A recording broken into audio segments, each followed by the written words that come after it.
खजुराहो के मंदिरों पर कामुक मूर्तियां क्यों बनाई गई हैं? खजुराहो के मंदिरों पर कामुक मूर्तियां क्यों बनाई गई हैं? आइए हम इस रहस्यमयी बातों पर चर्चा करते हैं। खजुराहो का इतिहास और कामुक मूर्तियां। खजुराहो यात्रा।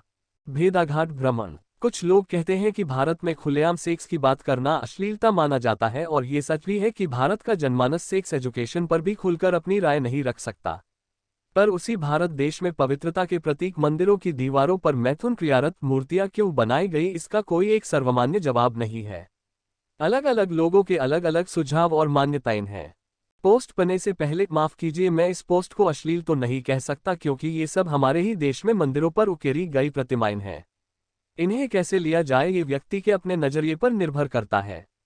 ये हमारी संस्कृति का हिस्सा रहा है और अब भी है, पर फिर भी महिलाएं और बच्चे या जो ऐतराज मानते हो उनके लिए दूर रहना श्रेयस्कर है। पर यहाँ पर इस बात पर चर्चा करने से पहले एक बात जरूर जिक्र करना चाहूंगा कि खजुराहो ऐसा अकेला स्थान नहीं है जहाँ पर मंदिर की दीवारों पर मैथुन क्रियारत मूर्तियों का शिल्प है। मैंने खुद कोणार्क राजस्थान के नीलकंठ महादेव मंदिर पर भी ऐसा ही देखा है। कई अन्य जगह भारत में ऐसी और भी बताई जाती हैं, जिनमें से राजस्थान में संख्या ज्यादा है। खजुराहो के अलावा ऐसे मंदिर छत्तीसगढ़ में भी हैं। हिमाचल के चंबा मंदिर, अल्मोड़ा उत्तराखंड के नंदा देवी मंदिर, भुवनेश्वर के लिंगराज मंदिर, राजस्थान के ही रंगपुर के जैन मंदिर, राजस्थान के बाड़मेर के किराडू मंदिर और कर्नाटक के हम्पी में भी ऐसे मंदिर बताए जाते हैं जिन पर मैथुन मूर्तियों की बहुतायत है।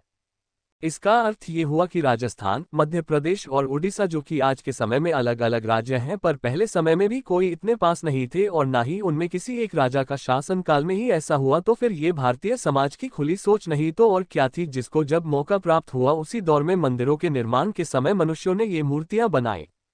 पहला कारण है कि चंदेल वंश के राजा चंद्रवर्मन की उत्पत्ति की कथा सुनाई, जिसने इन मंदिरों का निर्माण कराया। उसकी माता हेमवती ने ही चंद्रवर्मन को मंदिरों पर मैथुन क्रिया की मूर्तियां बनाने को कहा था। इसके पीछे हेमवती की सोच थी कि मनुष्य के मन में ये भी एक विचार चलता रहता है और वो उसे दबाए बैठा रहता है, तो वो अपने अंदर की दबी हुई कामनाओं का खोखलापन छोड़ दे और जब मंदिर में जाए तो उसके मन में ये सब ना रहे। दूसरा जो कारण है वो ये बताया जाता है कि गौतम बुद्ध के उपदेशों से प्रेरित होकर आम जनमानस में काम कला के प्रति रुचि खत्म हो रही थी। इसकी तरफ आकर्षित करने के लिए इन मंदिरों पर ऐसी मूर्तियां अंकित कराई गई। इसका एक अर्थ ये भी है कि आप गृहस्थ जीवन में रहकर भी मोक्ष प्राप्त कर सकते हो। एक कारण ये भी बताया जाता है कि उस समय बच्चे गुरुकुल में पढ़ा करते थे, तो वे भी सांसारिक बातों को जान ले, इसके लिए इन मंदिरों पर ऐसे निर्माण कराए गए। कुछ का मत है कि यहाँ पर कामकला का अभ्यास किया जाता था और कुछ का मत है कि हिंदू धर्म में कामशास्त्र और कामदेव को देवता माना गया है, इसलिए यहाँ पर इस प्रकार के चित्र बनाए गए। एक कारण ये भी बताया जाता है कि हिंदू धर्म में 4 मुख्य सिद्धांत मानी गई हैं, जो है धर्म, अर्थ, काम, मोक्ष। काम अर्थात सेक्स इसी का हिस्सा है।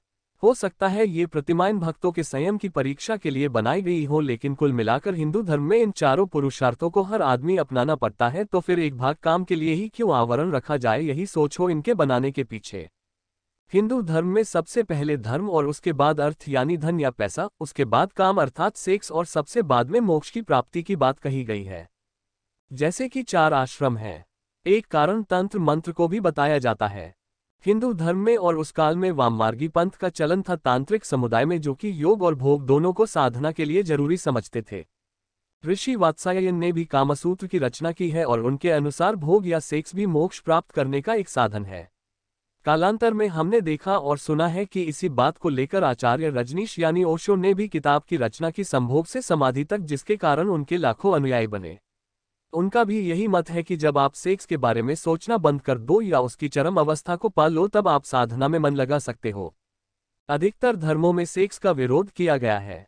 कुछ धर्मों में इसकी अधिकता को खतरनाक बताया गया है, तो कुछ धर्मों में सेक्स के बारे में तो कहा गया है, पर महिलाओं को केवल इसी कार्य के लिए बनाया गया बताया है। साथ ही महिलाओं की इच्छाओं पर भी प्रतिबंध लगाया गया है।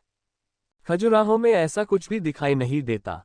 यहाँ की मूर्तियों को अगर उस समय के समाज का प्रतिबिंब माना जाए तो महिलाओं को भी पूरी स्वच्छंदता थी, ये दिखाई देता है, क्योंकि सेक्स की अनेक विधाओं में से सामूहिक सेक्स और आजकल के शब्दों में कहा जाने वाला लेस्बियन सेक्स भी अंकित किया गया है।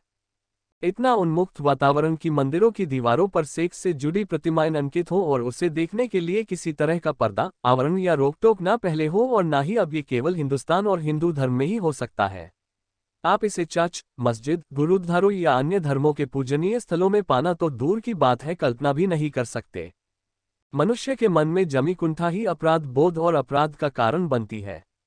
मन में दबी कुंठाएं अनेक प्रकार की होती हैं और उनमें से सेक्स भी एक है। जैसे पैसे, जमीन आदि के लिए कुंठा होती है, ऐसी ही सेक्स के लिए भी होती है। आज भी विकसित देशों में से कई देश ऐसे हैं जहां पर ओपन सेक्स और इस तरह के संबंधों यानी रिलेशनशिप को मान्यता है। लेकिन उस मान्यता में स्त्री का रोल अहम होता है। यदि स्त्री आपको चाहती है और पसंद करती है तो वो स्वतंत्र है हर तरीके से, और यदि वो नहीं चाहती है तो उसकी मर्जी के बिना संबंध स्थापित करना बलात्कार कहा जाता है। कुछ लोग बड़ा हास्यास्पद तर्क देते हैं कि जिन विकसित देशों की बात की जाती है और जहां पर सेक्स ओपन है वहां पर भी बलात्कार होते हैं। बिल्कुल होते हैं और होंगे भी, क्योंकि मानव रूप में पशुओं की भी तो कमी नहीं है। मानव में पशुत्व, हद से ज्यादा सेक्स के लिए इच्छा जिसे कि पराकाष्ठा कहा जा सकता है, धन और बल का घमंड कभी सबको एक नहीं होने देगा। जैसे कि एक हाथ की 5 अंगुली और एक अंगुली के पोए की रेखाएं तक भगवान ने एक नहीं बनाई हैं, ऐसे ही 99% लोग यदि सही हैं तो 1% गलत भी मिलेंगे ही। सेक्स ना तो कोई रहस्य है और ना ही पशुवृत्ति है। पशु भी सेक्स करते हैं, पर मानव ने इस पर एक आवरण चढ़ा लिया है और वो आवरण है पाप के नाम का अथवा अपराध के नाम का। ये आवरण मनुष्यों के कपड़े पहनने जैसा ही आवरण रहता तो ठीक था। एक कारण जो सबसे उचित लगता है, ज्यादातर बताया जाता है कि मुस्लिमों के आक्रमणों से, जो कि 8वीं शताब्दी से ही शुरू हो गए थे, हिंदू समाज में भय उत्पन्न हो गया था। मुस्लिम आतताइयों के लगातार आक्रमणों में बहुत लोग मारे जाते थे और जो बचे थे उनमें भय व्याप्त था। धर्मभीरुता हिंदू समाज में पहले से ही है तो लोग धर्म की ओर ज्यादा रुख करने लगे। अध्यात्म और संन्यास की ओर ज्यादा चल पड़े तो जनसंख्या वृद्धि में भी गिरावट आने लगी। युवा भी जब फकीर या साधु बनने लगे तो सेना में भर्ती कौन होगा ये सोचकर इन मंदिरों की बाहरी दीवारों पर ऐसी प्रतिमाएं उत्कीर्ण करवाई गई होंगी। बौद्ध धर्म के प्रभाव को कम करने का और हिंदू धर्म को जागृत करने का काम शंकराचार्य जी ने किया।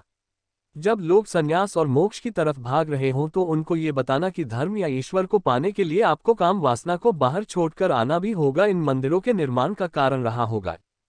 हमारे हिंदू धर्म में काम कोई त्याज्य विषय नहीं था, इसको बाकायदा आश्रम व्यवस्था में स्थान दिया गया।